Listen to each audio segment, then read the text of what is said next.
All right, now we get her going. The Real Kyper and Bourne Show, Season 5, Leaf Hour edition. Wherever you're watching and listening on our many platforms, Sportsnet 360, 590 The Fan in Toronto, streaming on Sportsnet Plus. Also available on Spotify, Apple Podcasts, and YouTube. We're glad you're aboard. In for today's show, Nick Kypreos, Sammy McKee.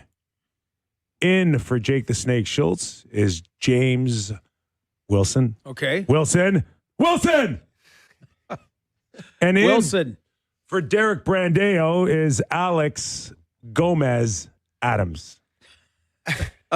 And in for Justin Bourne, the wonderful, the talented, put your hands together for the lovely Gord Stellick. Thank you, Sammy. Where is everybody today?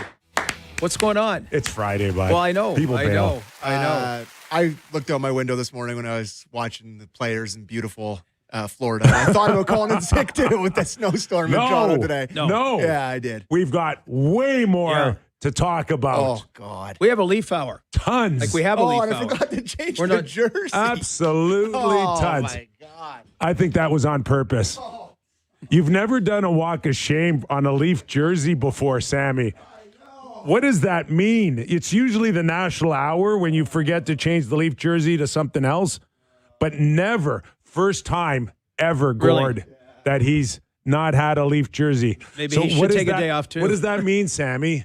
What are you trying to tell the Leaf Edition viewers and listeners? It means that we got the players on in here, and I was watching golf until the very last minute. No. I think it might have something to do with last night.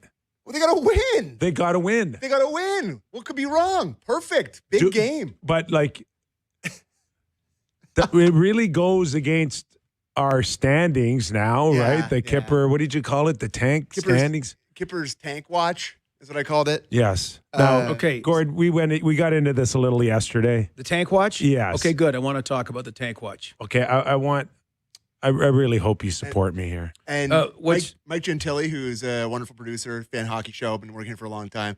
He thought it should be called Kyper Think Tank, which is a very good idea. So maybe we'll work the Gord, name. Yeah.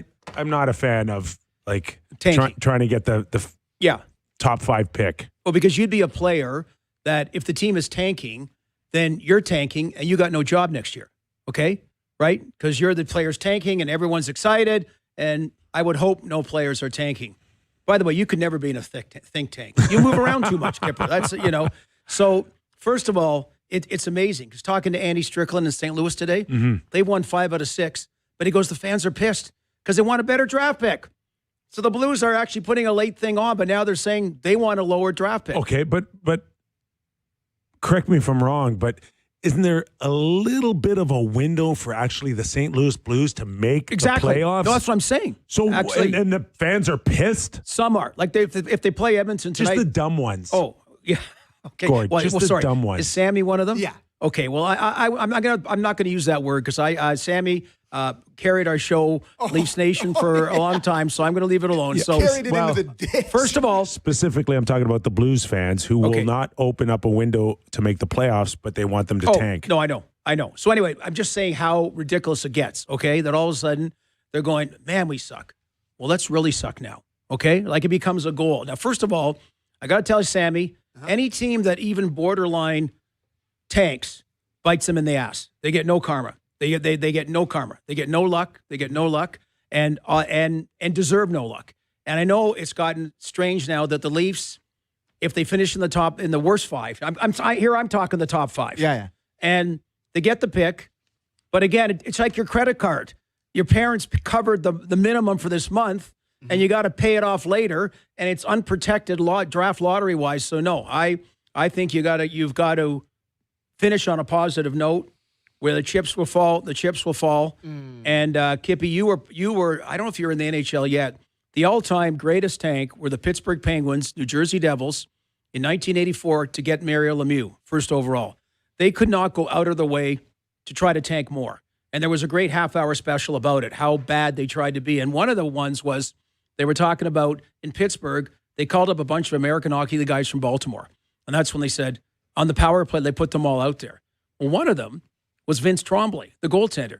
And I go, he was our goaltender for 2 years in Toronto. And now you're talking about the epitome of tanking is you're throwing this guy in for a couple of games to make sure you lose, which he did successfully. And no wonder we struggled in Toronto in the early 1980s. Nice kid, nice young man, but he was our starting goaltender. I'm with you, Kippy. No tank. So outside of one specific incident last night, the boys fought hard, right? Especially in the back half. More in the back half, Well, actually, the whole back half. Yeah. Right? Yeah. I mean, you get outshot again, I think. I don't know. Yeah. It's just like an automatic when teams play against the Leafs. You're going to outshoot us like 18-6, and we're going to be down a goal or two. But, outside of that, they didn't completely lie down like dogs for the whole game last night. I guess something should be said about that, but nobody's going to remember the score of last night's game or how hard they fought last night in the third period compared to Auston Matthews and the Gudas situation. Yeah. So I like to bring slice of life analogies. So one would be, and then I'll apply it to hockey, but the three of us here, and one person says something offline, unacceptable to a person here. And just like the hit, it catches you by surprise. It's a shock, right? So all of a sudden, you could say, geez, I wasn't ready for it, or I couldn't see that. Now, so if 2 days later I say to Sammy, sorry about that, I should have told Kyper he was out of line, that means nothing. Yeah. That means nothing. I needed to step in then. But I could say, I don't like getting involved. I didn't quite hear. Well, doesn't matter. Doesn't matter. The moment is lost. And last night, again, and Kippy, you played. So my understanding is, like the New York Islanders do, if you touch Matthew Schaefer, there are 4 guys there within 1 second. It's a 911 call, okay? And the whole thing about you're going to get the crap beat out of you, and you know this better than anybody, about that, no. Actually, no one's going to, if all 4 show up, nobody's going to get the crap beat out of them. But you're sending a message that Radko Gudas gets 4 guys on him, and if someone else sticks his nose and you want to get a one-off that's a favorable fight, go for it. Whatever. I just mean, that's just what's understood. When it happens, I didn't have a good view, didn't have whatever. Your captain's down like, or anyone down like that. And don't get me wrong, I never fought in the NHL and all that. I like fights, okay? But like, it's not even a code. It's reactive. Am I right or wrong?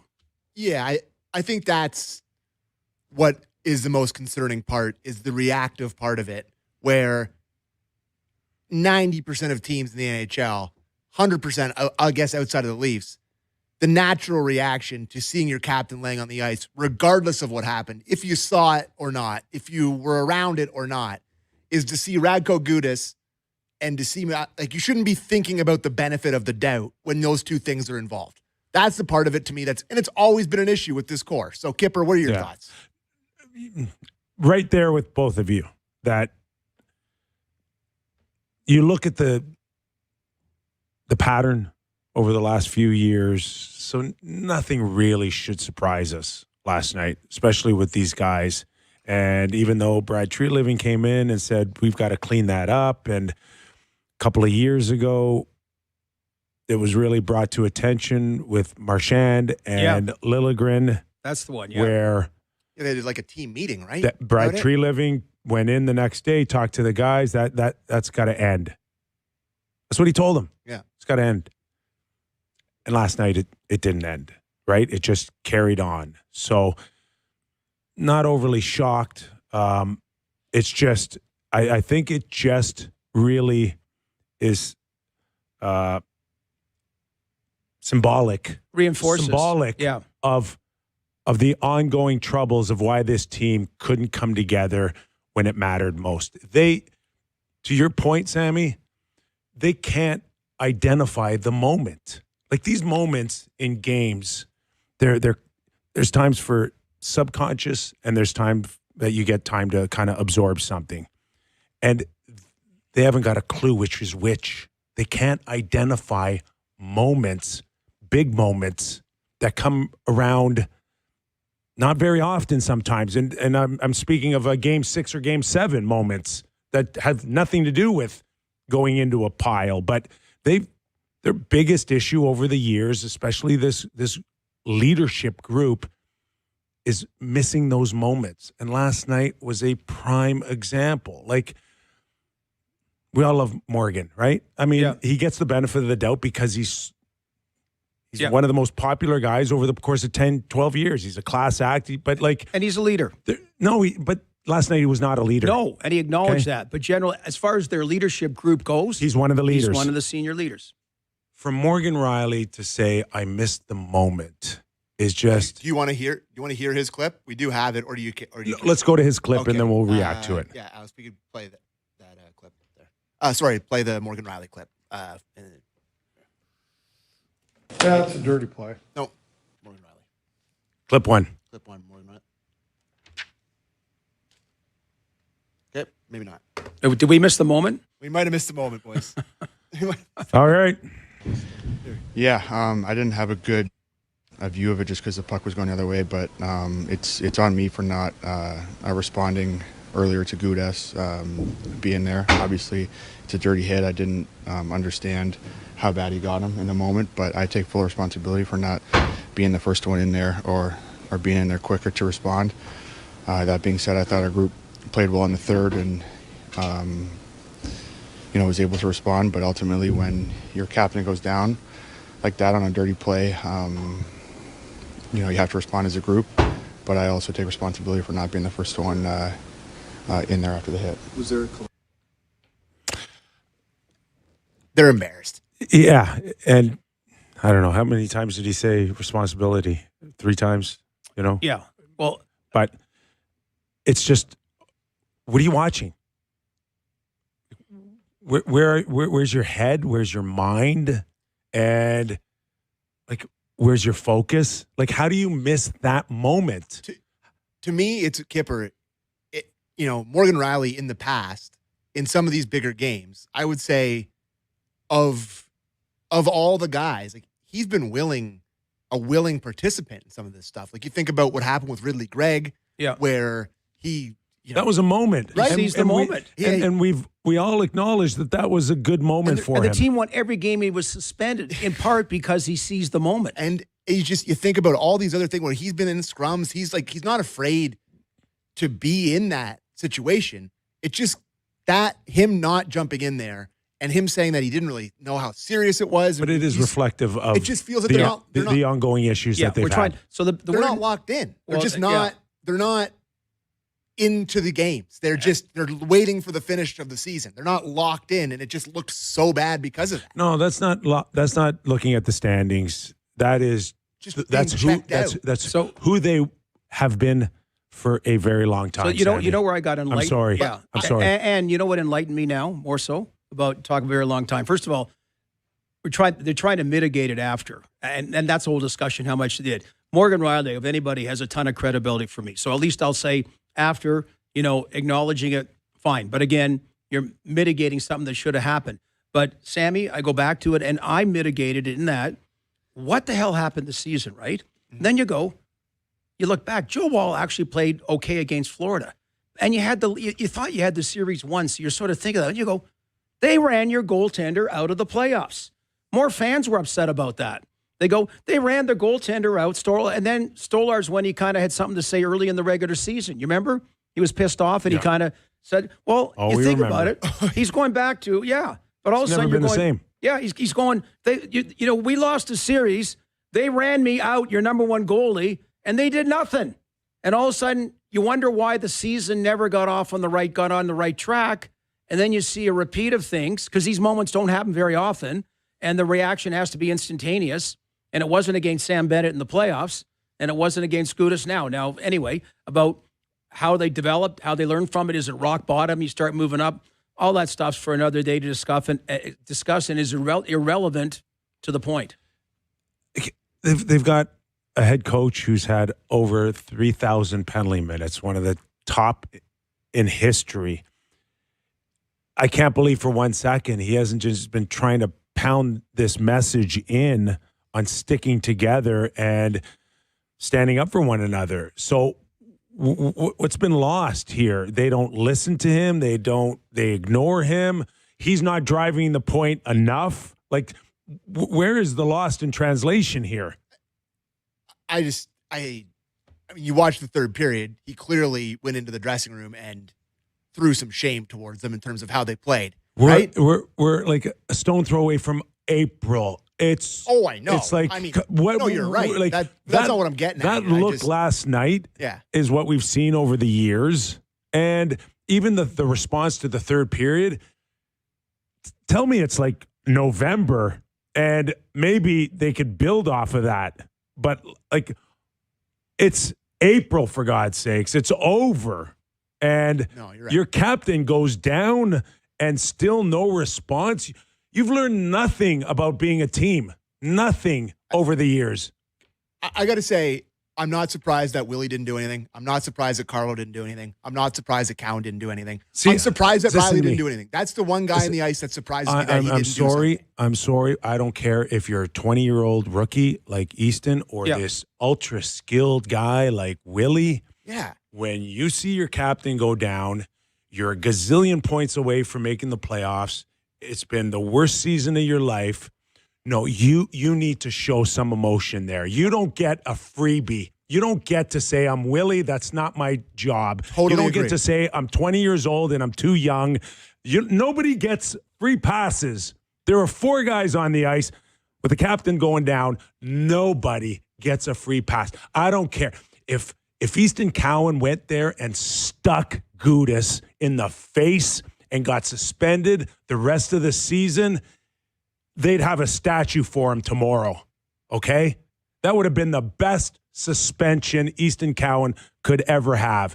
Even Willie, we don't care if you play the next 15 games. What we cared about is you did nothing when your captain is lying on the ice.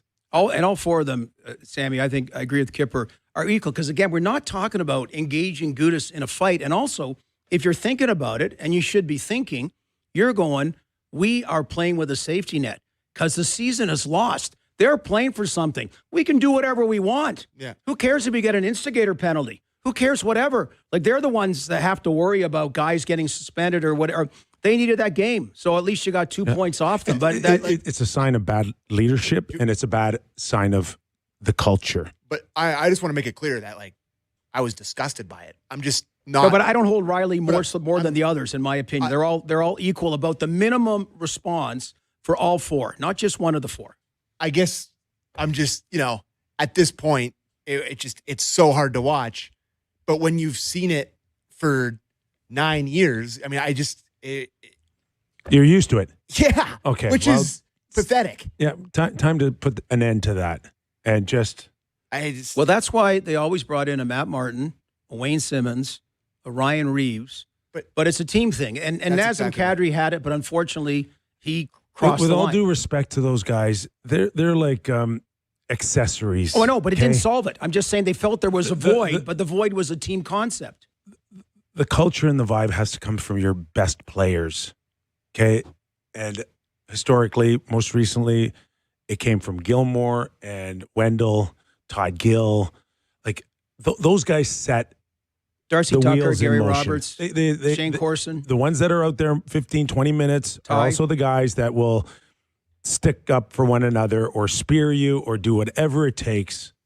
But if there's been this vibe or this situation where Sammy gets to say, well, he's not going to do it. Willie's not going to do it. Austin's not that guy. John Tavares is not that guy. And then obviously Mitch Marner wasn't that guy either. Like then who picks up the leadership of that? Whose voice matters to say, boys, not on my watch tonight will that ever happen in our dressing room? I know. I mean, it's not Ryan Reeves, or it wasn't Joey Kosher, Nick Kypreos in 1994. Yeah. It was Messier. It was Gilmore. It was the stars, Wendell, who have to set that tone. It's been something that me as a Leaf fan, the city, the country, whoever's a Leaf fan, it's something that's been one of the biggest talking points about this core for the entire time. Is the lack of feel for the moment, the lack of fight for each other, the lack of dog in them at times, I guess. Like, it's been a huge, huge issue. And when you see it last night in a lost season, when everybody's turning on this team and the building doesn't have nearly as many fans in it as it usually does, it's a really tough pill to swallow. Let's flip to a positive in that. Just memory, and I'm not going back 40 years ago. You talked about some names. Was it 4 times in 5 years the Leafs eliminated what I think every season was a better Ottawa Senators team? An Ottawa Senators team that should have won a Stanley Cup. Why'd they eliminate them? Goaltending and that toughness. Yeah. And that toughness. That's what every 100%. playoff. The Ottawa Senator fans went back and said, what the hell happened? We had a great regular season, and the Leafs eliminated us again, and it was just on those 2 things. And we've seen it. We realize now, not too late, we've realized it for a while, that's why the Leafs sit here now and have not had that playoff success, because what we did to Ottawa successfully has been done to the Leafs in the playoffs year after year after year. So go ahead. So Gudas, okay? We're talking about Gudas. Public enemy number 1 in Canada. Just took out Sid Crosby like 5 minutes ago. Not the same, but yes. Took him out. Knee. The Sid kind of on the anyway, whatever. Whatever the case is. It was borderline. Okay? So in my heyday, it was Brian Marchment, okay? Mm-hmm. Who was most known for knee on knees. Yeah. We'd spend 5 minutes, 10 minutes before the game going, watch that guy, okay? That guy could end your career, okay? Nobody takes their eyes off that guy.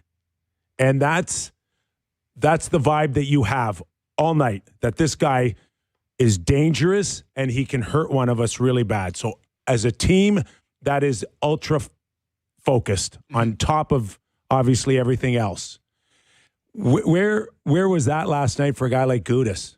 Where was it that even if I miss it, even if I'm Morgan Riley and I miss it, doesn't matter, and I see Gudas beside my captain who's down and out, you are guilty until proven innocent. I am coming after you.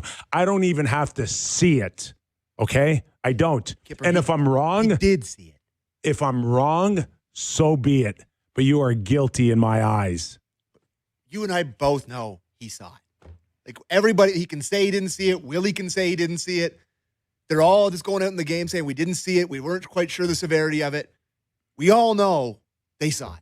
Well, and that's the tough part. No, I don't. Okay. Whether they saw it or not, and I'll cut slack about whatever because it's so fast, you're looking at a lot of different things. But the point is, number one, when a player's down like that, the reaction's instinctive and you find out whatever. Yeah. And number two is because it's Gudas, there's no question. Like you said, he's like on the FBI's most wanted list. There's other players that you could say, okay, geez, he seems like a nice. I don't mind him, but Customs our even let him in when captain's he down, so I got to go. On friendly whoever, the 4 of us have to be in his face because that's what the price should. Again, I look what the Islanders have done. Look what the Buffalo Sabres did against Tampa Bay. They're in the penalty box and they're giddy because they've learned that they stick up for each other. They can't fit in the penalty box anymore because they made them into seats. They sell them, but now they got 4 Sabres there and they're going Tampa Bay tried to challenge us physically, and we stood up to it. And it's another growing thing for the Buffalo Sabres, just last Sunday or whenever it was. What clip do you want to roll off? Up to you. It's up to you. But do you want to go with Berube, or do you want to? Yeah, let's hear from Chief a little bit. How about the clip 2? The lack of response.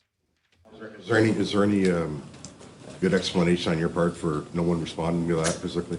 Yeah, no. I mean, obviously, we should have had 4 guys in there doing something about it, but it didn't happen then. But I thought they responded in the third. It was, a good response there, but we all would have liked everybody to get in there right away. What'd you make of the third? When we look back on this night, no one's going to remember the third. No one's going to remember the score. No one's going to remember anything except the captain being down and no one doing anything about it. That, in 5 or 10 years, will feel like yesterday. So, totally agree. I don't care about the third. Can I say what was frustrating about the third? Is that there's been a lot of talk about this team not having a ton of talent and the way they've looked over this stretch since the Olympic break.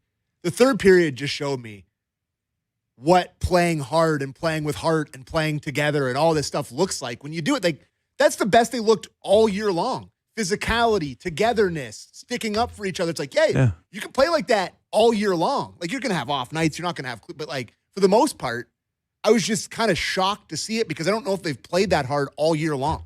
Surprising. Yeah. I mean, again, it takes that. So what does it matter? You didn't make so it's kind of like, he said the best responds in the third. So, okay, I know a real 911 call is a lot more serious, but it's kind of like the 911 call is your immediate reaction, okay, which they didn't do. So it's like the 911 call going to the wrong address. What does it matter? They went half an hour later, whatever. Oh, okay, sorry, had the wrong one. Half hour later, didn't matter. Whatever. Too late. And so I will I think, remember, because he's the only young bright spot on the team right now, is Easton Cowan understanding the best ovation he got, because he definitely saw. He knew it. Oh, yeah. He saw being young, probably nobody else reacting. Right? He's waiting for a lead, nobody else reacting, so didn't. Then he goes, gets 10, 5, and 2, and gets a standing ovation, leaving the ice, and the reinforcement that stuff, even the fans are saying, and he knows it. They all know it, the players. They know it, how important that stuff is, and why the hell didn't they do it? So I think that's another one, Kyper, I would remember. But yeah, the other stuff is a little bit white noise, okay? Let's hear from Craig Berube on Cowan, clip 4. Yeah, no, it was great. I mean, it's, a lot of what we talked about. And I thought that everybody went out and did what we asked in the third period, including, Cowboy getting involved and, going after one of their best players. Doesn't sound very happy in any of these clips. Look where they are today. I know. I would be lying if I said I didn't like it. I liked it. I thought that was a huge hit. I thought the temperature of the game. I thought Cowan. Yeah, Cowan's going to be a great player. I mean, I don't know. Great in terms of, is he going to be a star? Is he going to be a 90-point guy? I don't know. But he can be a big part of the future. But I don't know if we're talking about like when that future arrives again, like it did the last few years as a contending team. I don't know when that happens. So, okay, let me give a silver lining again, because I've said to you many times here, this whole cosmetic thing, and I'm not saying Brad Treliving was doing cosmetically, but to restock the cupboards. There's no restocking.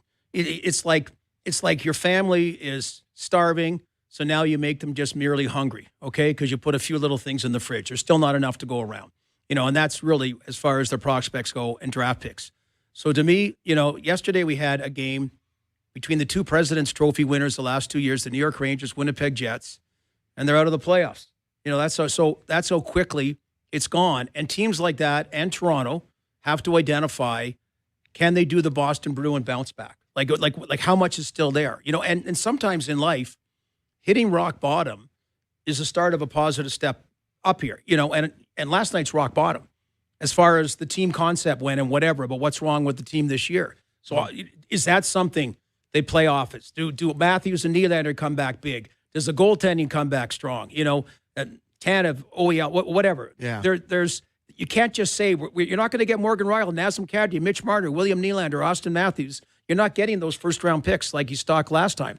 So you got to figure out what's there that's good, because there is stuff that's good, and then whether there's a Morgan Geekie type, I mean, that's big, but whatever else out there, okay? Because you got to fix it that way. You're not sitting back doing a rebuild. That's not in the agenda. That's not in the cards.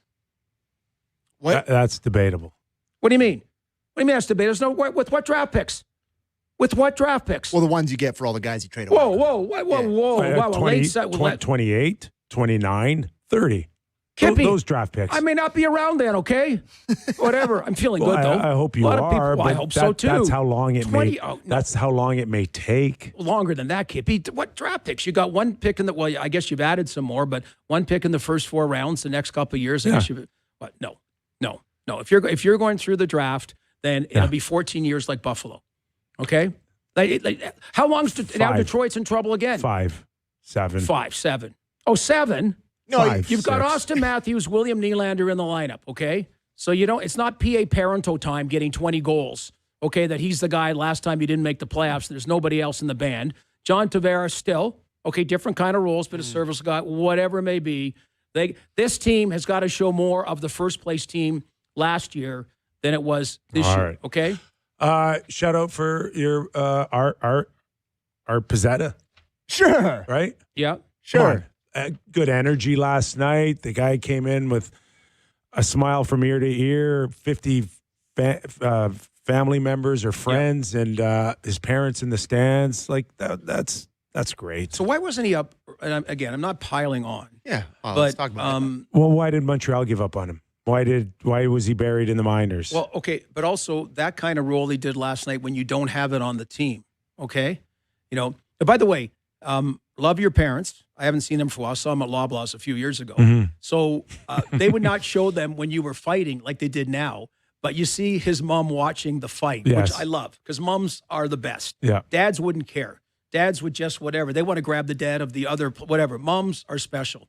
And she's like, wincing and all. I know. So I don't know. Like, how was. Oh, no, same thing. Same thing. Same thing. So your dad was cool with it. I don't know if But they were ever cool with your it. mom would just kind of Right. like hope everyone's okay. Yes. Okay. Yeah, those are tough moments, parent moments Yeah. for sure. I thought the temperature of the game, he was going to get a little bit more ice time, but I guess with all the penalty killing and the power plays, he didn't get it. What did he play, 5 minutes last night? But it was nice to see somebody fly in on the forecheck and deliver a huge hit and separate the guy from the puck. He came in there on Lacombe, I think it was, that he hit. So, yeah, good for him.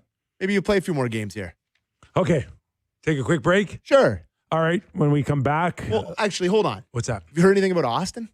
Yeah, we can do that after the break. Okay, perfect. All right, we'll give you the latest update on Auston Matthews and Leaf Line caller, Sammy. You got some beauties? People are pissed. Oh, I gotta tell you, people are pissed, bud. People are pissed. So somebody else is going to be accused of being negative, not me. You're the only one in Leaf Nation negative right now. Okay, all of that when we return to Real Kyper and Bourne and Stellick.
Welcome back to the Real Kyper and Bourne Show. Nick Kypreos, Sammy McKee, and Gord Stellick in for Justin Bourne. Auston Matthews was doing a MRI today. Okay. So I have not heard any result. I think my understanding was last night that the feeling was that it wasn't really serious, but probably in the vicinity of a Sidney Crosby situation where you're looking at maybe 3 or 4 weeks. So I don't know what that leaves for the rest of the season, but my guess is that we've seen the last of Auston this season. Yeah. So I wondered with Radko Gudas having a phone hearing, and I know I think a lot of Leaf fans are saying throw the book at him, and it doesn't really matter. What is the book, Gord? Well, I was going to say, 21 games. I'm just saying that's the book. That's not happening. I know, 100% not. I use that number because wasn't that what Dale Hunter got? Yeah. Gary Bettman made his mark when he threw the book at Dale Hunter. So my point is, it doesn't really matter. It doesn't matter for the Leafs. It's not going to help Auston Matthews, and you're kind of splitting hairs about it. But I wondered, do they check in initial statement about the health of the player? Because worst case scenario, he could be out 9 months. If you're talking about a torn ACL, torn whatever, like something horrible. So I don't know if that's a positive. I'm trying to interpret. I'm not trying to play doctor. I'm just saying, I wonder if they, like I said, is that a positive? They said no. Generally, though, it does not factor in. How hard you're hurt? No, it factors in, but you're talking about factoring it in where he gets an additional 10 or 15 games. Is that what you're talking about? I got to say, Leaf fans are upset that it's a phone hearing. And I would agree that this guy's got a rap sheet. He's not When was his last suspension? 2019? Well, I mean, I think he's been suspended for 21 games combined in his career. I think 4 separate suspensions. I think this is eligible to be above 5, boys. It's a cheap shot on one of the stars of the league where he kicks out his knee and injures a guy. I think Leaf fans have a beef for it not being more than 5. I really do. It doesn't matter to the Leafs, like you said at all. But would 6 make you happy? I think 10 would make me happy. It's not 10. It's not 10. No, and again, for me, it's not the number. Over 5, for sure. But by the way, I got to think because I remember, to your point, it's kind of, I think Willie Mitchell was one of those guys that he was never the same, and he was pissed off that, he says, the Players Association is defending the other guy, and I'm going to lose money because he never was the same player after a particularly dirty hit. But Kippy, now, so you're saying it does not, it's kind of like if you shoot somebody and they die, it's murder. If they don't, then it's a lesser offense. It's less about someone dying and more about the act for me. Okay. So, okay. No, but in making the decision, I thought a mitigating term is because who was it always said that they never realized how bad, who was it that was hurt? It's Paul Correa. Just after the fact in making a decision. I believe it does factor in, but not the swing that some people are expecting here. So let me just ask you something, okay? Yeah. Okay, it's Gudas, and that's why the temperature's so high. But if that exact same play happened to somebody that's never been suspended, never has need anybody, but it didn't. What is it? What is it? What is the suspension? 3 or 4 games, probably 2 or 3. Okay. All right. Yeah. So now, but that's not the conversation. No, hold on for a second. If it is 2 or 3 or 3 or 4, Sam, then what is the added on that it's Gudas for you? That has a huge reputation as a dirty player in the league that's been doing this his whole career. Is that 10 games for you extra? It's over 5 for sure. It's over 5 for the record. Question. I'd have it at 4 or 5 too. I think I would have it at 4 or 5 games. I said 10 strong, 6 or 7 for me. But you got to also protect the act on the next guy that does it. And you can't have a swing of 15 for Gudas and then 2 for the exact same act. But that's the whole point. The more you do bad stuff, the worse your suspensions get. This is what we've been doing the whole time. He hasn't been suspended for 5 or 6 years, I think. I mean, so that just clears his rap sheet? No, but it helps. It kind of does, because there is it does help, Sam. He's been suspended for over 21 games, 4 separate times you've been suspended, including one for 10, including one for 6. How is that not make him more? But there is a criteria that's part of the collective bargaining agreement. So there is, whatever it may be, just to the point. So, yeah, you get added on because you're a repeat offender, but when time goes, it's kind of like getting your record, cleansed, So, but here's a question I want to ask you, Kippy, about, Auston Matthews' last couple of seasons. How much is it wear and tear? How much is it Berube's system? How much is it Auston getting older? Because last year we never got any clarity about his injury. Normally at the end of the season, every player, it comes through, okay, here's what happened. Some degree. So he went somewhere for some kind of treatment. We think he's always hurt, right? Fair to say? I think most fans, anytime he doesn't look like a 69-goal scorer, that's been a big part of the conclusion is that he must not be healthy. Well, not expecting 69, but there's a big drop from 69. That's all. So I just mean I don't know. Like there's an element about mystery about his health in general. Like, okay, so and that's I'm sorry, and I get the Leafs are a big part of this too, but if that guy wanted to go to a scrum tomorrow and say it's my back, he can do that. Yeah. No one's stopping him from doing that. But there has always been a sense of secrecy and this, it's none of your business and I'll just keep it to myself. So, in many ways, he still invites that conversation of like, what is going on here? Yeah. I'm saying actually with empathy. I'm not just saying like my perception is that he's not been 100% healthy for a couple of years because his play is different, right? But anybody can say that when they're not playing well. I'm just telling you my perception. You're right, but it's been out there, and again, the big.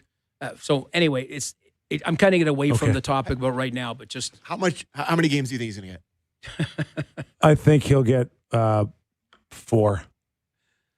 Okay. Well, he can't get more than 5, right? I think No, he can't. Not on a phone thing. Phone, yeah. So 4 or 5. I don't really care between those two. It really doesn't matter. I'll say 5 to be different. For Auston, it doesn't care. Like why it matters. What is it good for the Leafs? You know why it matters. I have no idea. Well, because Leaf fans are going to say that it's anti-Leaf stuff again. Well, it's not anti-Leaf stuff. Leaf fans should still be focusing on the. If Radko Gudas played for the Leafs, he'd be kicked out of the league for that act. There's no question. Well, no. Yeah, but he would get 40 games if he was for the Leafs. If you're saying that, or certain fans are saying that. The whole fan base is saying no. that. The whole outside fan of base Nate and maybe McDavid, he's gotten Matthews and Crosby. I mean, if he would have done it to 97% of the league, we wouldn't even be talking about it today. Nobody would care. If not to this degree, please. So then they should take that and give him more. If everybody's talking about it. So if one of the Leafs did it to an Anaheim player last night, Radko Gudas would have been one of the 4 players on the ice that would have responded, I would think. Okay, and that's the bigger issue than what does it matter? It's not going to change what happened, the immediate response, whether he gets 5 games or 12 games. Let me just say this. Jason Spezza, who never did one dirty thing in his whole career, did a way less greasy knee and got suspended for 6 games. So if it's under that. I thought that was way over the top. No, I agree. There's always been certain examples. Okay. What are we getting at here? I can't. Not the Leaf conspiracy thing. No. I can't get caught in that web right now. Yeah. Okay. Oh, buddy, this is Charlotte's web. It's Sammy's web. I'm crawling over. All right, let's go to Leaf callers here, Sammy. Hold on. I feel bad for Leafs callers, but I got to bring this up with you guys because it's been a big thing in Leafs Nation. We can get to Leafs callers next week, maybe. This Chris Pronger thing's getting hot. Where is it getting hot, Sam? Well, I mean, Where's Steve it getting Simmons hot? wrote an article about that. I get that. And then Ken Campbell's been talking about it a little bit. I see him. They've been tweeting back and forth. He's sending out pictures of how beautiful the skyline is in Toronto. He's at the Leafs game last night. Every reply to one of his tweets, are you here for your interview? Are you here for your interview? So what's he doing, Sam? Is people he want him to be the trolling for the president. job? People want him to be the president. He wants the job? I don't know. Does he? Is that the conclusion when a guy goes to the rink and starts taking pictures? I'm just saying. There's a lot of smoke around here. I'm just wondering. But you're talking about the replies are asking him that. Now, there's no question that Chris Pronger would like to be a president of an NHL organization, okay? Yeah. He's not said that to me. Don't get me wrong. But just to me, and there's a lot of people. Yeah, of course. And hey, Brendan Shanahan could end up in Nashville, whatever. I mean, there's people out there. There's fits. So, first of all, the president's job is open.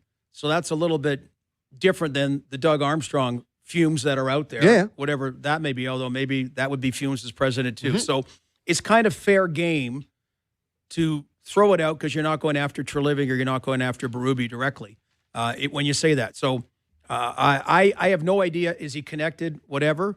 Is he promoting himself? I mean, in the old days, you kind of got promotion. You tried to get it through the media. Sometimes it backfired because you'd get caught, you'd get exposed, and you wouldn't get the job. So I found it interesting. Well, everyone's looking for something, Sammy, right now. So Chris Pronger tweets a lot. He's been very good on social media. The internet does that? They just search for stuff? Apparently, yes. They just. Can I just... Listen, I'm not telling you what I know. I'm just telling you what I've heard. Can I just remind people that Keith Pelly came in and he eliminated those jobs. Yeah. And how has that gone this year? So do you think within 1 year, Keith Pelly's going to go back and go fill that spot up because he all of a sudden realized he was wrong? Maybe.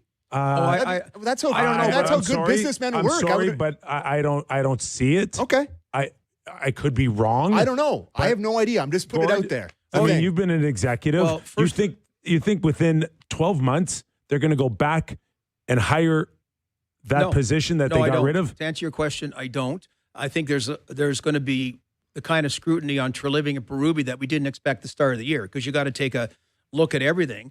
And I also think there's a corporate thing about getting rid of presidents, right? Right now, I just think as far as the new ownership goes with the Toronto Maple Leafs. So, Sammy, I just think people view anything as hope, okay? Brendan Shanahan being here as president, I don't think would have made the difference people think it would. And I'm big on Chris Pronger, but I'm not saying he would be a miracle worker. What's exciting? I mean, I don't know about there's no miracle worker right now. If you hire solid hockey men, good people, men and women for the job. I don't care what the title is. Just get hockey people around there. Get people that can understand culture. Get people to sit there and go up to the players and say, Gudas is on the ice. Keep an eye on him. Watch this guy's back. If there's a situation like last night, this is the way I'd like you to handle it. Arm them. They looked disarmed last night. They look like they don't know how to react in those situations. Get some hockey people in that room to help these guys. Agree. Well, and it's been, every exit's been a coddled exit in the playoffs historically. And I mean about the verbal not being pissed off, not being accountable so much. It was more about some criticism at players and whatever be, not coming back and saying, we're not going to let this happen next year. And it never really played out like that. And then I go back to last year about the, Stolars being taken out and on and on and on. But so that's where you're right. Sometimes all the bells and whistles, you just need the simple thing about, hey, the basics.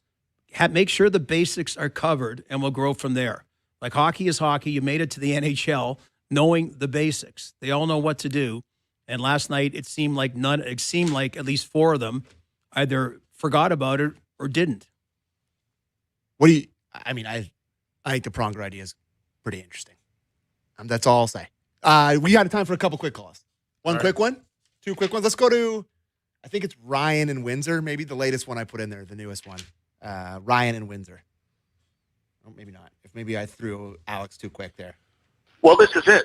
This is literally the most disgusted I've ever been to be a Leaf fan. This is where we're at. And I'm old. I've been around for a while. I've thought about putting the bag on the head and throwing the jersey on the ice many times, but I think this is rock bottom. After what happened last night and just seeing this team, well, put it this way. I had a buddy of mine all excited last year when Nye signed that contract. And he said, that's great. We're going to have this young power forward for all these years. And I said, what are you talking about? The culture on this team is going to destroy this kid. It's going to take this big, strong, heavy power forward and turn him into a kitten, softer than Bourne after a bender back in the day. And it's done exactly that. Look, we've had leaders just abandon this team. O'Reilly wanted out. Foligno wanted out. Ryan Reeves stopped fighting on this team in the last year. This culture kills everyone and drains the life out of you. And it's time to cut off the head of the snake. I don't care about the talent. I don't care about the generational goal scorer anymore. Auston Matthews has to go. And anyone that says different knows nothing about hockey. I love you all. Greatest show in Canada. Thank you. Ooh. Bye. So I like that part. let me tell you, Greatest show in Canada. Yeah. Gord. we have It's a great show. 7 or Yours 8. is really Yeah. close to ours. NHL Morning Skate's also good. Co-best, Yes. co-greatest show. Yeah. Yes. Yeah. Well, not co, but maybe third or Co. fourth. 7 or 8 of those calls today. Okay. That's. Listen, I just wanted to play one to get the I tone. think he probably set the tone. That's how people feel. It's a tough spot for Leaf fans right now. So, Yeah. So how does getting rid of Auston Matthews solve it? just different. Oh, different what? Yeah. Yeah. How did it work out with Mitch Marner gone? Bad. Yeah, I know. So I mean, like, just like it's one thing to be fed up and pissed off and whatever it may be. I want to keep reminding people that like these guys in this situation tend to make the decisions for the team, not the team and the fans making the decision. Yeah. And That's the narrative. I don't see Austin wanting to stick around past 2 years. Well, given a lot of things and given the timing of the gold medal and just a lot of circumstances, yeah, he's the one that. But any fan to say it's one that they'd be fed up. But you're a better team without Auston Matthews. No, okay, just park that. And everyone's entitled to their opinion. Don't get me wrong. But it's not about being better, right? No, but about- it's so. He's going to be 29, Gord. Yeah. And I don't know how quickly this thing can turn around for Austin to say that I can still win a cup in my prime here. Okay, so you're talking Quinn Hughes now, which you never thought we're talking, okay? And that very well could happen. Then all of a sudden, do you get assets comparable to what Vancouver got? No, you don't. You know why? Why? Because Quinn didn't have no move like Austin. Austin will pick his next team, and unfortunately, that takes the demand away from the Leafs. All right. Maybe we'll get into that a little bit more when we go national off the rails. Doug MacLean next.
What is better than Off the Rails Friday on the Real Kyper and Bourne Show? Nick Kypreos, Sam McKee, James Wilson. Right. And Alex Gomez Adams. I had someone say, like, is that his middle name? Was it? Gomez, wasn't it? Preston. I think Preston Gomez was a baseball manager. Do you know who manager. Gomez Adams is? From the Adams family. John Aston was his real name. It's, and Morticia was the wife. Yes. And yeah. Worst of all, it's Andrew Adams. Not Alex? I said Alex. It's Andrew. You told me Alex. I know I did. I sewered you. You sewered me. I sewered you. I think you did it on purpose. Definitely. Because I've been a little tough on you this week. What? You have? Have I? I don't think so. I think it's Some people think I don't like you. Oh, is that true? I mean, it could be true. We have been yelling at each other for 5 years now. Yeah, that's true. Yeah. That's true. Where everyone is watching and listening, we're glad you're aboard. 650 in Vancouver, 960 in Calgary, streaming always. Sportsnet, TV, Spotify, Apple Podcasts, YouTube, where we can appreciate a thumbs up for our wonderful and talented Gord Stellick in for Justin Bourne. Thank you. Thumbs up. Good to be here. Yeah, great to be here. Great to be here. I mean, 14 games last night. Get off the rails with our buddy Doug. And it's on a Friday, a big weekend coming up. This hour of Real Kyper and Bourne brought to you by Bet365. You know who's probably muddling under his breath? Get going, please. Yeah. Get going. Yeah. Would be Doug MacLean. Absolutely. Mac? Like, listen, seriously, you know? You just I never get to see Gord very often. He's bumped me for Burke. Burke's taken my spot Brian on his Burke's show. pretty good, though. Yeah. He's good, though, Mac. He's what? He's good. He's good on air. He says great stories. Serious. He's got serious information. I talked to Berkey the other day about it. I said, like, what are they paying you? And he said, not a lot. I said, okay, join the crowd. we had a great chat. Yeah, I love Berkey. Berkey and I used to go to the Ritz after we got off the air at Sportsnet and tell each other how great we were on the air. The only problem with Berkey when he worked with us is that he would sleep during the game, and then we'd go on the air and we'd have to, tell him what happened. Remember that, Kyper? I'd be poking him. He'd be sound asleep. He was exhausted. I'd be poking him. Berkey, we got to go on set. Then they let me go and keep him. who was waking him up after I left? Elliot, I think. All right. Are you done ripping like Berkey, or we're fine now? No, Berkey and I had a great chat. I know.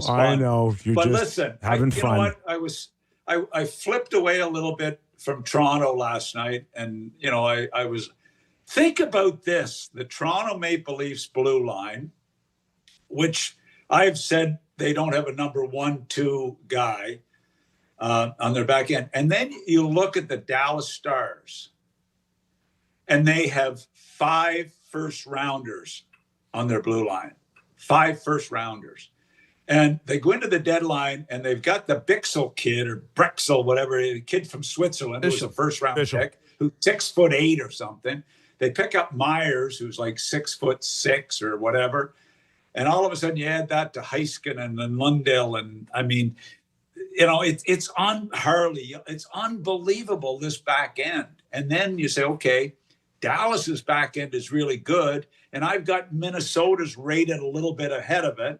And then you look at Colorado's, which is pretty good. I mean, that's when you look at the blue lines of these contenders, it's absolutely frightening the work the Leafs have to do on that back end to refurbish it. So, It Mac, really is. Mac, have you been sleeping the last 12 hours here? Because no one's talking about the Leafs blue line today. Everybody's talking about Matthews and Gudas. Well, yeah, I watched that last night, and everybody's talking about it. I'm talking about what they have to do to fix this team to become, a legitimate NHL team. And it starts on their back end, and we've talked about that plenty. I know Matthews, it was horrific. Gudas is the dirtiest player in the NHL. He's been that way forever. Yeah, he's a captain. Yeah, he's competitive. I get all that. That was a dirty, dirty hit.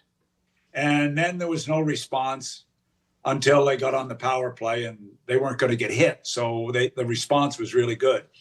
But it was embarrassing. It was embarrassing what Gudas did. Be anxious to see what the league, have they ruled on it yet? We haven't heard. No, but we expect it's on something. a phone call, so it can't be more than 5 games. Yeah. But anyway, I mean, look, the guy, I read somewhere today, $750,000 he's paid in fines since he came in the league. You know, I mean, you know, it just, you know, I didn't like it at all. It was as bad a knee on knee as I've seen in a long time. I understand when a guy knows he's beat, he goes to that, but it was horrific. And the response by the Leafs was pathetic. Now, I guess they didn't see it. No wonder they can't read a rush. No wonder their defense can't read a rush when you miss that. You know? Oh, my God. Gee, how do you miss that? But anyway, it was not good. And they battled back and won the game. But I'll tell you what, I'm watching Anaheim and I'm looking at that team and I'm thinking, wow, have they got the makings of a Stanley Cup contender in the near future? When you look at the Carlson kid, who reminds me of Matt Sundin, like so much, and then you look at Cutter Gauthier, who Philly decided they wanted to send him back to college, and he told them to get lost. And he's at 33, 34 goals. Seneke, what about this kid? I remember at the draft, they were ripping Anaheim for taking this kid. What is he, 3rd overall? I mean, he looks like he's got the same amount of points as Demidov in Montreal, and nobody ever hears about him. I mean, the kid's is terrific. Toronto, consider going after McTavish. What did he play, 8 minutes last night? And this guy's a player. There's a guy you might be able to get from Anaheim. Mason McTavish. I mean, they've got the makings of a heck of a team there, guys. They really do. So, okay, if you are Brad Treliving, okay, the culture. Thank God I'm not. Okay. Thank God I'm not. So, like now, I'm retired. Okay. Brad maybe should be as well, but I'm retired. So maybe in some ways, do you build from hitting rock bottom culture-wise with what happened, moving forward? Do you try to get the McTavishes of the world? Like, I mean, you can't do the rebuild. It's not there. You don't have the futures. Like, do you go back at it one more time with your core players and see if it's a one-off and you bounce back? I mean, where do you think his head's at?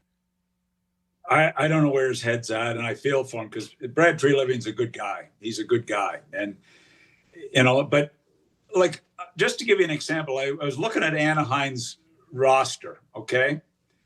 They have got 11 defensemen in their organization who are high NHL prospects. In San Diego, one in Everett, and the group of kids they've got on their back end right now.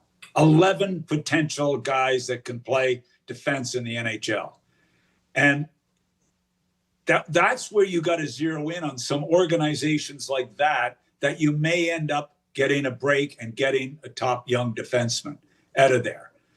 I mean, but you can't come back with the same group. You've got to, like, I know Marcelli's a star right now. All you guys in Toronto are doing flips over Marcelli, but come on, you know, they've got to rebuild is what they have to do. They've got to rebuild. You know, I'm watching the game last night and I'm thinking, please, Craig, can you give me one shift with Nylander, Tavares, and put Matthews on the wing? Matthews isn't making plays, but he can shoot. Put him on the wing with Tavares and Nylander and see if you can get one line that has a chance to create scoring chances. But anyway, that's just me, you know? You're watching and listening. A sleepless in Florida, Doug MacLean, former NHL president. By the way, one other thing I want to get off my chest real early. Did you watch Allmark play the other night against Montreal? Yes, we all did. And did you see his post-game press conference after? Yeah. Sammy didn't clip it for me. That was one of the biggest games of the year.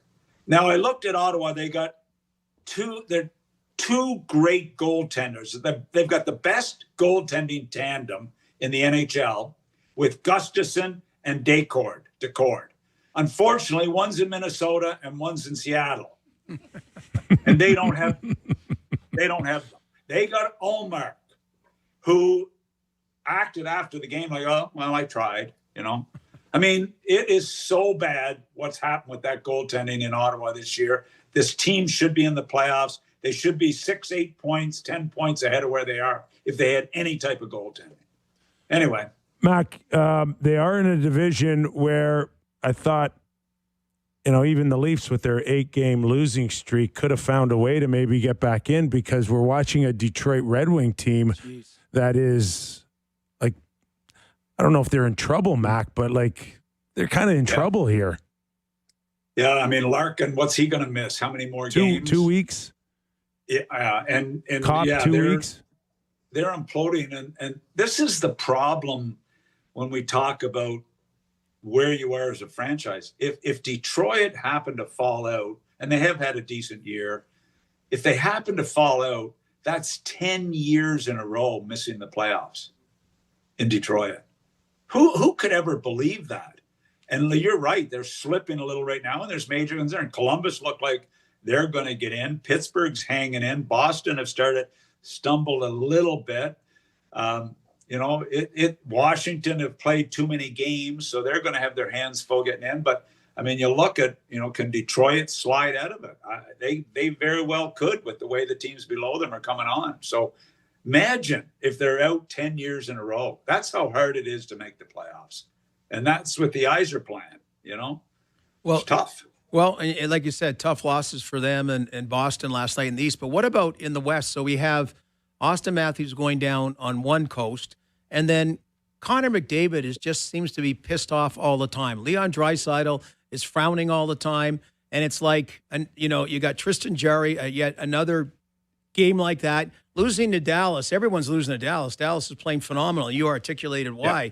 But what's going on in Edmonton and Connor McDavid and the frustration about they cannot talk about off the rails with you. They can't get on the rails. Yeah, it's really hard to believe how long we've talked about team defense with them. And you hear Draisaitl talk about it. You hear McDavid talk about it. You hear the players talk about it. But they refuse. I saw Bouchard stumbled again, and that's why people get down on him when he has an off game. Yet you love him lots of nights, what he does and what he brings to the table. But you can't score your way to a championship, unfortunately. Scoring is great, but you don't score your way to a championship. You've got to be able to defend. And it is and Knobloch comes in there, I thought they would straighten it out when he came in, and it hasn't happened. But goaltending there is still a problem. It's still a major problem. Stan makes a big move on Skinner for Jarry. We said on this show at the time that it was a non-impactful trade because it was basically two guys that are the same, that you don't see as Stanley Cup winners. I hope I'm proven wrong on that one of them win it eventually. But team defense starts with great goaltending. That's where it starts. And they don't have that, and they don't have a dedication to playing team defense. And, 5 goals a game is great, but if you give up 6, what's the good of it? And they got spanked last night. I mean, did you see Jamie Benn? Jamie Benn, I thought he was done at the end of last year. What's happened to him? All of a sudden, he got 14 goals. He gets 2 last night, and he looks like a horse out there again, because there's energy in Dallas, and they look like they think they have a chance. Unfortunately, it's going to be Colorado, Dallas, mini, and one's going out in the first round, which is really unfortunate. Quiet night tonight, Mac. Just 2 games, but huge implications. Good. I need a night off. Honest to God. No, I'm not giving you a night off. I want you to watch watching that Leafs game last night. I was so excited with their big comeback that I need a night off. No, I'm not giving you one because I want you to watch Edmonton tonight against the hottest team in hockey post Olympics, the St. Louis Blues. Yeah. Honestly, we might be 28th place. We might be talking about the Blues maybe making some noise once again to get in. They're 28th place today. I don't know where they are. All I know is if they win tonight, there's going to be a lot of nervous people in Edmonton. If they win tonight, they're 4 points out.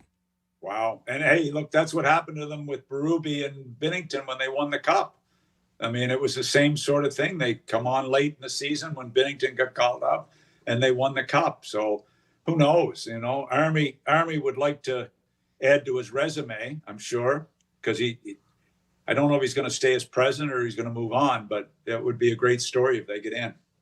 You know, it's funny, you know, because obviously I'm not watching the game though. Sorry. Okay, Taking tonight off. So part of it, I was talking to Andy Strickland in St. Louis today, and he was just talking about, okay, they're winning, but fans now are ticked because they figure out you want your draft pick, you want the team to tank, right?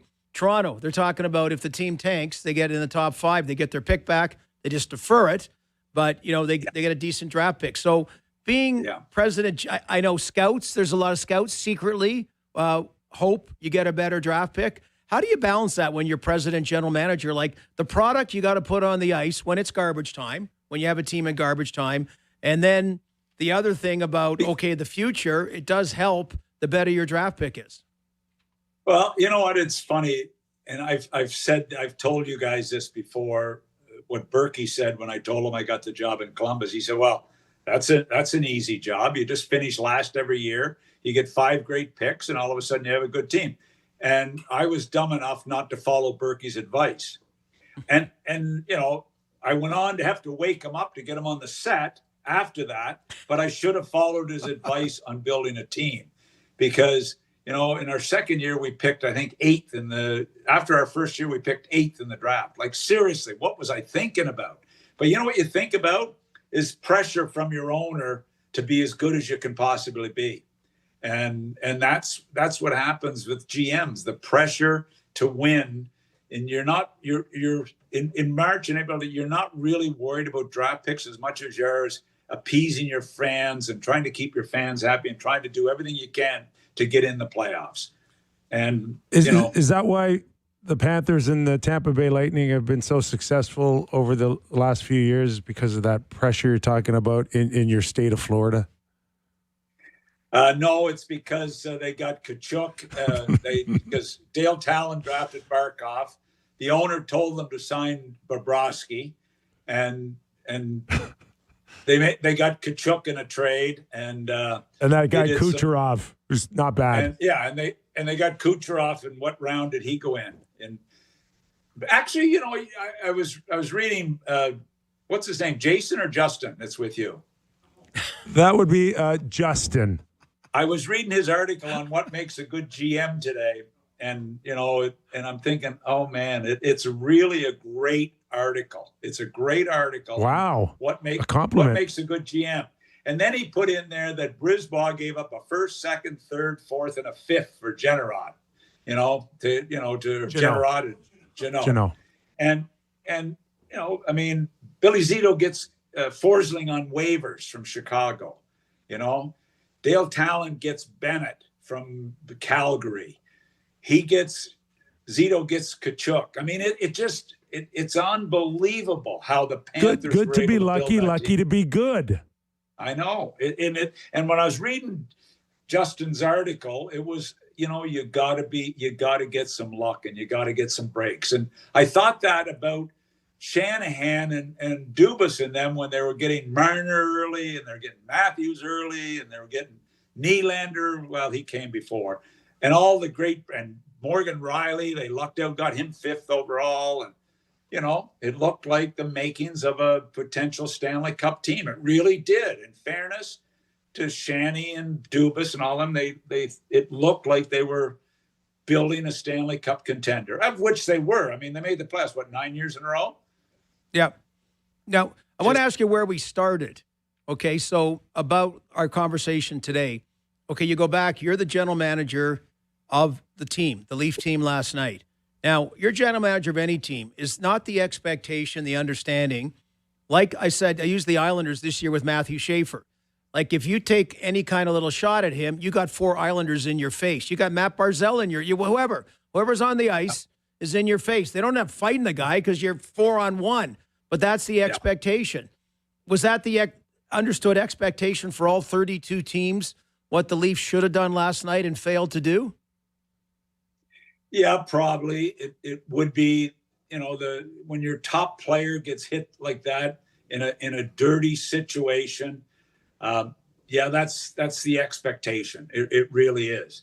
Schaefer, the other thing about Schaefer is, and why these guys are so important, these franchise players, is all of a sudden people are looking at the Islanders saying, I'd like to go to the Islanders. I'd like to play for the Islanders because this kid is going to be a special kid.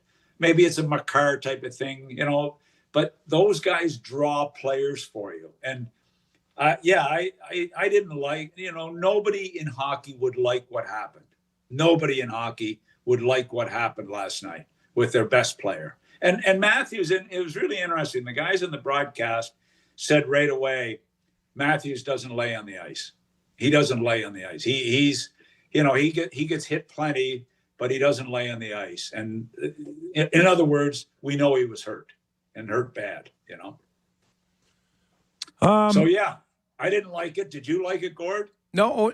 But again, we're going back to the response. Yeah, just saying, like, to me, that's a microcosm of the year. Now, I don't know, is it something you relearn and you rebuild and you reinstill that culture? Or is it just as symptomatic of what you say that you have to make massive changes?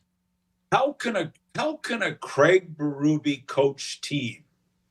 And we all know Craig Berube. I coached against him and managed against him for a long time, and he was a competitive, tough, hard-nosed battler, How can a Craig Berube team not respond? That's one thing you would expect them to do, wouldn't you? From the type of guy that Craig Berube is? Mac, that's what... There is also the possibility is he's tried over and over again, but he doesn't have the right guys to do it.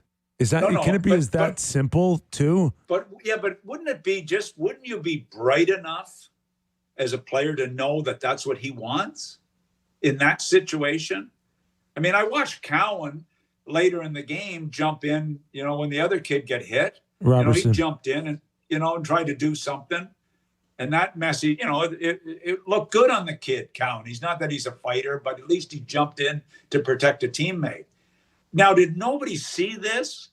Is that what happened? Maybe we're wrong in this. Maybe they didn't see it happen. Well, I mean, that's has been said. Yeah, been a bit of the claim. Yeah. Mac, how much easier was it when you were a general manager to go find certain guys like that? I mean, are they still out there? Can you train them, you think?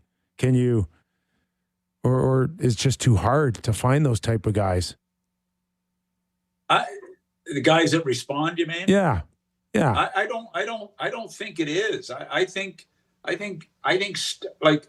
what would John Tavares have done? Was he on the ice last night? No. What would John Tavares have done if he saw it? I don't know. Well, I'd hope he'd be one of the 4. Like I would. But he's I've never seen him jump in a pile for anybody. No, but this was Matthews. This was the captain. This is a guy that's down in a dirty hit. I would think anybody would jump in if they saw it. I guess. Yeah. There's so much confusion with the team right now.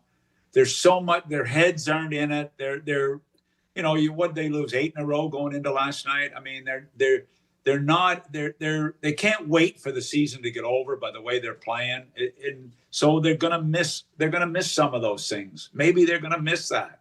I just can't believe that team would not have done something.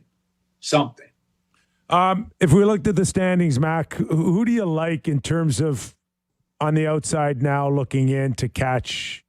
I guess San Jose got in last night and Seattle got bumped, but LA and Nashville, when it's all said and done, can the Kings get back into this? Who do you like? I mean, look, I got to say right now, I see Columbus getting in. I mean, the way they're playing in the East, I see them as the, can they knock out Boston, Pittsburgh? I mean, the good thing Columbus have is they got a chance to get number 3, in the Metropolitan, because it's really stumbled this year. So I see Columbus getting in. I mean, think about this. Anaheim are in first place in their division, ahead of Vegas and Edmonton right now. Yeah. Is that accurate? Yeah, it is. No one saw that coming. It's by a point over Vegas.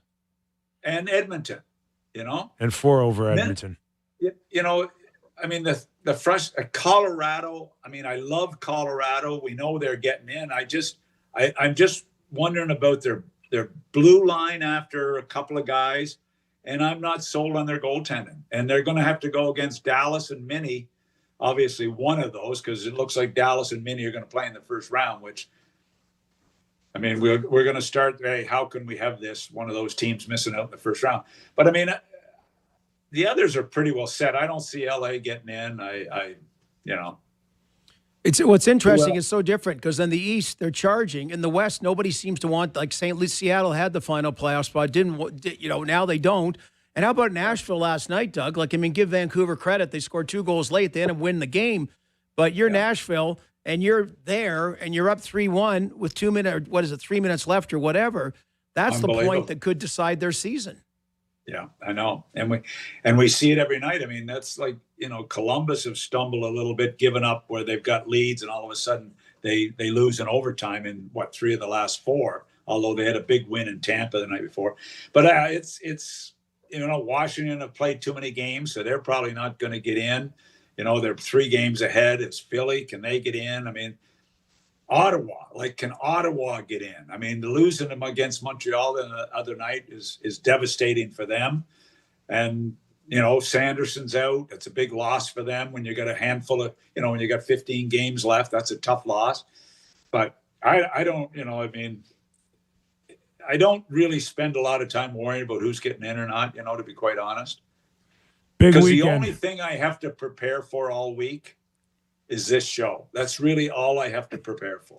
Well, so I don't pay that much of attention is what I'm saying. I don't know if Ottawa gets in or not, but and once a month, once every 2 months, I have to go on the NHL serious NHL show every 2 months. Hey, I don't know if Ottawa gets in, but it's already a winning season because they get their first round pick back, Mac.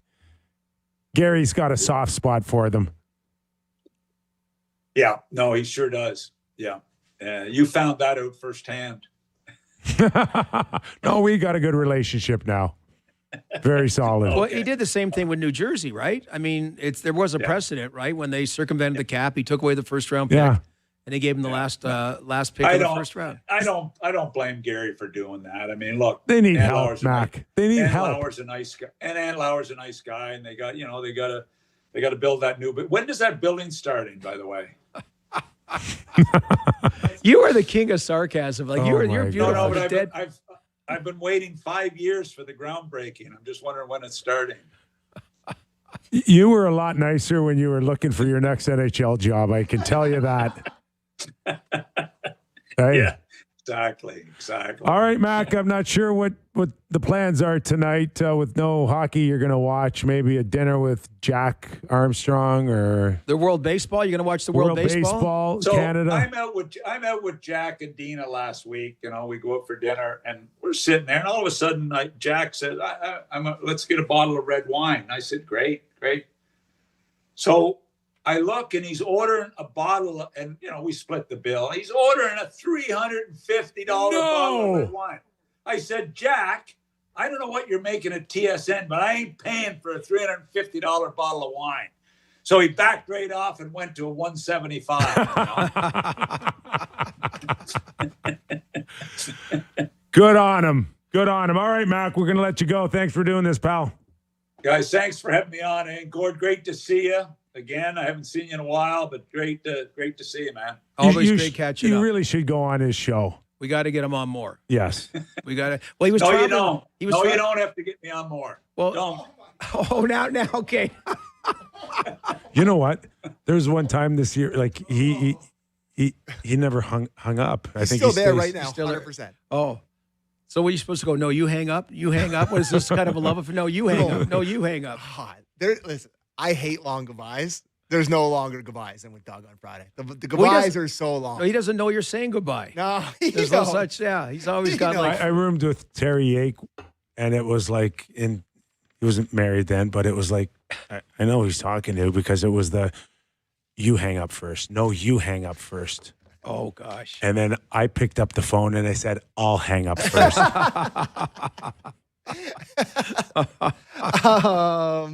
It's game time presented by Bet365. Visit the app for latest odds. Must be 19 plus. Ontario only. Please play responsibly. Only 2 games on tap tonight. LA in New York to take on the Islanders and Edmonton taking on St. Louis. But the game I'm looking at tonight on Sportsnet, the World Baseball Classic. Canada taking on the States, I believe, in Houston at the Astros Park there. Minute Maid, I think it's called now, or maybe something else at this point.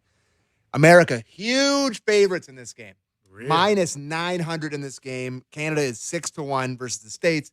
Huge underdog matchup. I saw that the Americans are drawing inspiration from the American hockey team. Wow. Because they need, their jerseys on the way to the rink. They're minus 900 favorites. I don't know why they need to draw so much inspiration from the American team to beat Canada. But anyways, it's a big game. It's tonight on Sportsnet. You can watch it. I can't wait to watch. It's a big one. So, and the other game in the World Baseball Classic tonight is the South Koreans taking on the Dominican Republic. Former Jays pitcher Ryu is going up against one of the most potent lineups in baseball history. So we'll see how that goes for him. Anyways, that was Game Time presented by Bet365. Visit the app for the latest odds. Must be 19 plus. Ontario only. Please play responsibly.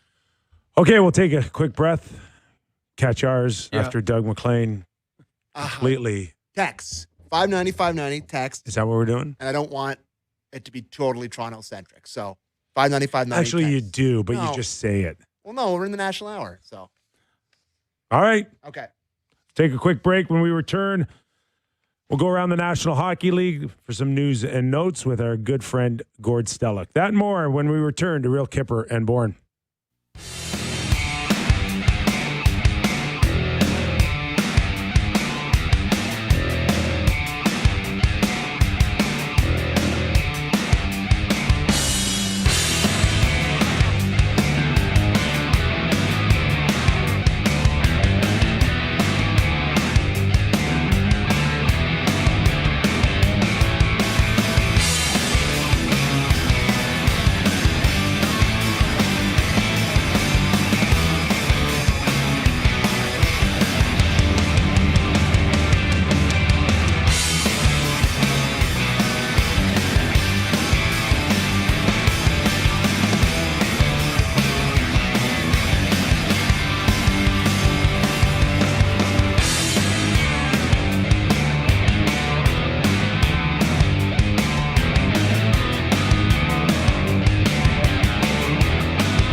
Welcome back to the program. Nick Kypreos, Sammy McKee, Gord Stellick, just 2 games on hand. And LA Kings and the Islanders at 7 p.m.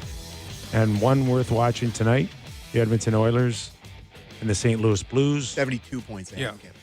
Sorry? 72 points. St. Louis. No. Edmonton. Edmonton has 72 and Anaheim has 75. Yep, that's correct. Okay. I said And Vegas 76. is 74, and Yeah. Utah, again, I know Utah's in a different division, but And the Ducks have played one less game than the Oil. All right. NHL returning to Germany for Oh, the Global Series. You don't want to talk about the What's that? talk about the Oil a little bit or no? I'm okay with the Oilers. You brought them up Yeah. a bit. Yeah. I mean, outside of obviously a tough loss, I did watch their wins in Vegas and, of course, Colorado.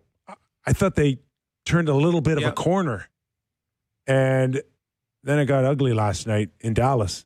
And I thought Tristan Jarry being thrown in the game in Colorado, the way he played, right? Yeah. That maybe that will change things. So I first I got to think they're going to run Connor Ingram, right? I mean, they just have to. And do they, like, much like we talked earlier about the Leafs and the response, the delayed response, and will it matter the rest of the way? Edmonton, again, the perennial frustration, but maybe even to a higher level of Connor McDavid. Does that spur them a bit to stop having nights off like the other night and go beat what should be a winnable game, except St. Louis playing really well now? Like, it's just weird that you're languishing trying to make the playoffs when you should be looking, saying the team that ended our dream the last 2 years won't be in the Stanley Cup playoffs this year. So we got to get back to where we were. And you know what, Kyper and Sammy, every year they've done it in the playoffs. I got to say, whatever it's been necessary, they've done it in the playoffs. I think it's all people are just hoping for, no matter what, that they'll just find that switch. Yeah. Because even if they find the regular season switch now, what does it matter if you get eliminated in the first round? Like, as long as you get in and you can play like you did the last couple of years. But anyway. And listen, I know Bouchard, again, has these moments, but there's something to be said about his demeanor in the playoffs. Mm-hmm. And for somehow, some way, he can kind of calm himself down and limit those mistakes and have the upside being a lot better. Obviously, power plays are a big deal. There's nobody better than him back there. Oh, Nobody. absolutely. Just that Jarry thing's a disaster right now. Yeah, it's the one that sticks out like a sore thumb. Well, you're stuck. You put Pickard ahead of him. You're stuck. You're 20, stuck. 26 goals in his last 5 starts for Jarry. Yeah. A reminder, this hour of Real Kyper and Bourne brought to you by Bet365 Germany. Oh, you want to do some text? Well, I just want to get over a few little nuggets here. Okay. You like the Global Series? I mean, I like Germany a lot better than Sweden again. Yeah. Well, really, if you're not going there, what do you care? So it's fine. It's growing the game. The teams that go there seem to really enjoy it. Yeah. I don't know if you can, when they come back, are they tired and they're 0-3 generally? I don't know. So it's kind of like the All-Star game. If it comes to your area, it's fun, enjoyable. But if you're watching from somewhere else, you don't really get it. So yeah, I'm okay with it. Did you ever go on one of those? But you're No. I did those neutral site games. Yeah, that's right. What was the best one? Saskatoon, Okay. because I think I scored 2 goals. Well, there you go. But you're always talking about Germany. Every time we bring Yeah. up that's like when you say grow the game, that's what you always bring Yeah, up. I is like Germany. it. I like it, but I don't know. I mean, still tough. Still tough to sell it like they're looking at it like one of the top 4 sports in the world, like we do in North America, usually around baseball, football, basketball, and hockey. Well, Like yeah, but you're in. So, like, what does it do licensing wise? And yeah, things? but there's like, it is considered the financial engine of Europe. So Yeah. like, Oh, that's what as you far as want. Germany, the country, and also, hey, our buddy Todd Alushko, like he runs that Mannheim organization. Oh, yeah. And they've worked, well, you know that, right? We're yeah. taught about, like, actually, it was funny once you remember that? They bring a kids team in, right? They've been doing that for a while, like young kids team to grow in North America. Like they're really working the grassroots thing. You remember that, Sammy? He was organizing a camp. He was the worst camp director. Like, he screwed up lunch. Like, he was trying to do buses. He was exhausted, whatever, setting them up lunch somewhere. And all. You remember that? He was just bagged. It was a 1 week where, like, a bunch of 12-year-olds came in, and it was that old show Camp Run-Amok on Camp Director Halushko. The best Halushko story is him talking about Yager when he did the worm on stage or something at an event, and Yager went to one of the teams. It's like, that guy's funny. Who is that guy? And he'd been playing on the team for like 40 games. 1999. He gets called up to the Penguins at the end of the season. This is when the Leafs played, I think, Pittsburgh in the playoffs. Yeah, and so he's just around. And he's the Gary Volk goal. And he just said, Markov. Like, he's the life of the party. And then did the and finally he goes, who is this guy anyway? He's on our team. God, between Todd and Justin Bourne, like, they must feel like a voodoo doll right now with us talking. And Doug MacLean talking about his other neat Jason story, Bourne. And it happened in Calgary, was, let me get it right here. Or no, he was playing for Calgary, Todd. So he's a fourth-line guy. And Darcy Tucker's playing with Tampa. And he's chirping Paul Stewart, the ref. And then Paul Stewart's by the boards. And then he says to Todd, he goes, if you jump him, I won't give you an instigator. And Todd's going like, I'm a fourth-line guy, so this is great. I go out there, and I jump him, 5 each for fighting. Anyway. That's the best. We had a lot of fun with Todd. All right, Sammy, what do we have? Speaking of stories, somebody texted in and said, hey, Kyper, do you have any Tim Tukey stories?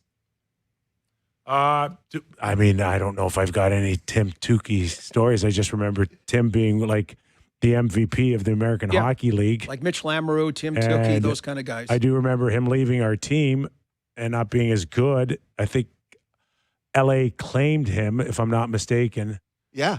And prolific scorer in the AHL. Yeah, he had a set of hands on him, unbelievably. But, that jump for a lot of guys. And the other one that sticks out for me in that wave after Tim Tukey was Mitch Lamoureux. Remember Mitch? Mitch Lamoureux. I just said that. Jody Gage. Like guys like all these guys who are like 40, 50 goal scorers and 100-point guys in the American Hockey League, but that next level to get that same opportunity that they do in the American Hockey League was just never truly there for them. But Tim Tukey was a hell of a player. Yeah, and usually it was skating.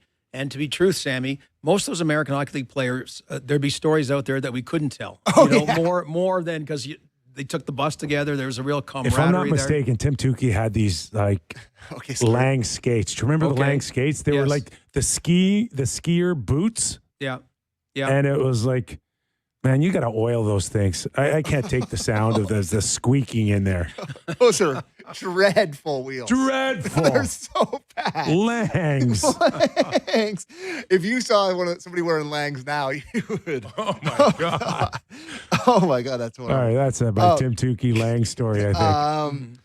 Here's a loaded question for a Friday at 5:45 p.m. Was last night Auston Matthews' last game in a Leafs jersey? I wouldn't say 100% no. Wow. Yeah, I wouldn't. It's an inevitable, and whether or not you want to address it this year or next year, but it's coming. It's coming, and I don't know if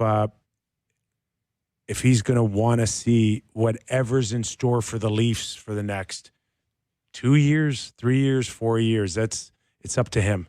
And he's a guy that's re-upped in Toronto twice, on his own volition. He has re-upped twice, and it is indicative of when things fall apart in an organization, like Quinn Hughes in Vancouver. He re-upped there, but it's a part of he didn't re-up for everything to fall apart. Yeah. And he's much younger than Auston, or he's younger than Auston Matthews, not much. So if Auston Matthews doesn't play a game this year, and we await to find out about his prognosis, I agree with Kippy that there's a chance. So obviously, it's going to be discussed. He got himself to be the highest paid guy in the league without committing 8 years on a max deal. He's never had a max deal. Why? Was it just simply about finding another contract as fast as he can to make more money, or was it to leave himself a window where he could still get out in his prime and sign a long-term deal with someone else? Why not both?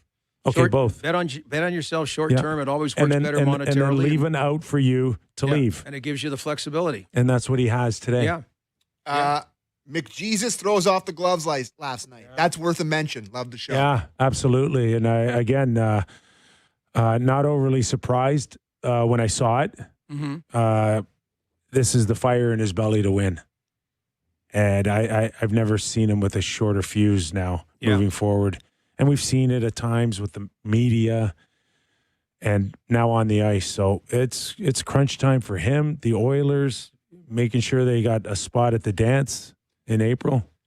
But you talked about the moment situation. Yeah. And I just thought, I'm not going to try to pronounce the guy's name that shot it at Draisaitl, but he rips a clapper after the whistle goes right at Draisaitl, hits him in the nether regions, and McDavid is just like, I hated that. And he did immediate glove off. So, and what it does mostly is send shockwaves to your bench. Yeah. And whether it was Doug Gilmour for me or Mark Messier or Mats, when you see those guys doing that, you know what it does? It instantly makes you look in the mirror and go, okay, if he's doing that, what are you doing? Yeah. Right? And it guilts you, and it actually makes you feel bad as an individual. And that, to me, has to be a response now for the Oilers tonight in St. Louis. If that guy who is considered the greatest player on the planet and maybe in history is doing that, let's revisit what I'm doing for them. Totally. Why didn't the Oilers bring Pickard back and send Jari down? At least when Pickard played instead of Skinner, I always thought we had a chance to win. Pickard was really well liked and a guy that sometimes played over his head. Oh, yeah. And, I mean, those are tough decisions, man. Those are tough decisions to lose a guy like that who's well respected, but you want to try to go to the next level, and clearly Jari isn't doing it for you right now. Well, and the trade deadline wasn't that long ago, but it's also the clear day list, so you couldn't send Jerry down now anyway. He'd have to clear waivers, couldn't go down to the and a lot's happened. I'm pretty sure he'd clear. Well, no, but there's no waivers anymore. Whether he'd clear or not, he probably would. Yeah. But he would. Get rid of that contract. Oh, my God. If someone claimed them, they had the same with Jack Campbell, right? So that's something in the offseason they'll have to look at. But, yeah, they didn't decide not to go in, whether they could have for Binnington, Bobrovsky, whether they're available to go to Edmonton or not. So they're stuck. And that's not a you got to hope just one gets hot. And if it's Ingram, if it's Pickard, or heaven forbid Jari gets a chance and that's what you got to hope. Lots of texts, separate texts with a similar message about Matthews, about how, would he have jumped in for somebody else, and maybe that's part of the problem. I'm not going to. You know what? It is fair, and we've had a million of those texts. It doesn't matter. Shouldn't matter. It doesn't matter. It's actually about knowing that the C is on a guy's jersey, the same one that you're wearing, should stand alone to go in there and help him, regardless of how you feel about Auston personally. It's the symbol of a captain of the Toronto Maple Leafs. Totally. Is it true that Bobby McMahon has not played for Seattle yet due to visa problems? That is true. Yeah. It's always the case. Canada to the U.S. Yeah. But, I mean, he's a UFA. You traded for him a week ago today. But you need working papers, Sam. For sure. I they knew that. This isn't a surprise, and especially since 9/11. Yeah. And I remember even way back when I was with the Rangers, and we traded for Randy Moller from Quebec, and I had to come. I got finally his stuff done, and they happened to be on a road trip, so I flew to Canada to help Randy Moller enter legally, and he missed one game, which was considered a big deal back then. It takes a little bit of time. So Seattle would have known that. So they're not caught with their pants down here. That's cool. Like, Seattle's going to find themselves, I think, on the outside looking in when this is over. Last Saturday, and it's like, with all due respect, nothing to take away from McMahon. Come on. Try a little harder at the trade deadline, Seattle. Okay, you're trying. Then also Saturday, you're at home. You're in the playoffs. You let Ottawa put 7 by you.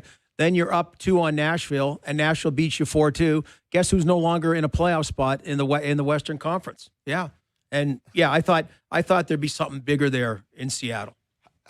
Hi, it's Rod in Scarborough. Love your show. As a guy in his 70s, I still wear my Lang skates from 50 years ago, and I still really like them. I wouldn't play hockey in them, but they're still pretty comfortable on outdoor rinks. Don't badmouth the Langs, eh? Oh my gosh. Well, I get chirps for wearing graphs. Were you on, what do we call them back then? Ankle burners, right? When you used to skate on your ankles, like your skates would bend. Oh, God. Yeah. No chance in history to ever be an ankle burner with the Lang skates. Yeah. I remember getting a Tackleberry skate was considered the creme de la creme when I was a kid. CCM Tax. CCM Tax. And Super Tax. Yeah. Yeah. Oh, I yeah. didn't have them. But anyway, yeah. I knew Sittler wore them. Yep. Super Tax. What was the first pair of skates you had? Do you remember? Like Like when you, maybe not your first pair, but like when you were playing. Canadian Tire. Okay. I don't know. There was a brand too, and I can't remember it now. Cheap. Yeah, cheap. Really cheap. And my dad would buy them like 4 sizes too big so I can wear them up until I'm 17. How much super cheap. How much Canadian Tire money would he pull out as well to supplement the cash? I didn't have new skates. Like I had Playmakers. Playmakers. That's what they were called. Really? Playmakers. Wow. I actually had bought used skates forever. I loved used skates when I was younger because it was easier to break in, but now you got to put them in an oven and they'll mold to your feet the whole deal. But anyways, that's it for text, boys. We got to go anyway. So hey, nice job, Gord Stellick. Thank you, Nick Kypreos. Big And weekend. Sam? Big weekend for the Leafs tank. Got to lose both games this Hey, weekend. what's Paul? You say Paul Coffey's getting honored? Yeah, Paul Coffey's, we got a Man of the Year concert. Nice. Yeah, NHL alumni. It's going to be a fantastic Saturday night. Can I come? Yeah, you can. Oh, I can't. I didn't think I was going to be able to. I can't. So- I got to work anyway. Heels involved? See, I knew that. That's why I said yes. Yeah, I was going to say, yeah. I don't want you to come, and I never invited you, but I said yes because I knew you wouldn't go. Is there buddy Glenn Healy involved? Oh, he's the guy. He's Mr. Water Buffalo. Yeah. Yeah. What was that guy's name? In the you're talking about the Flintstones? Poobah. Grand Grand Poobah. Poobah. Yeah, He's the Glenn's the Grand Poobah. You know something, man. He talked. Guys are But I know. But he started with gotta the go. alumni about licensing and all that stuff, and then he's helped. If you're in trouble, you phone the Grand Poobah, and he sends some of his poobahs out. all poobahs. We got to go. Thanks for watching. Thanks for listening. It's the Real Kyper and Bourne Show. If you get a chance, give us a rating and review. We'd love to hear from you. Thumbs up on YouTube, everybody.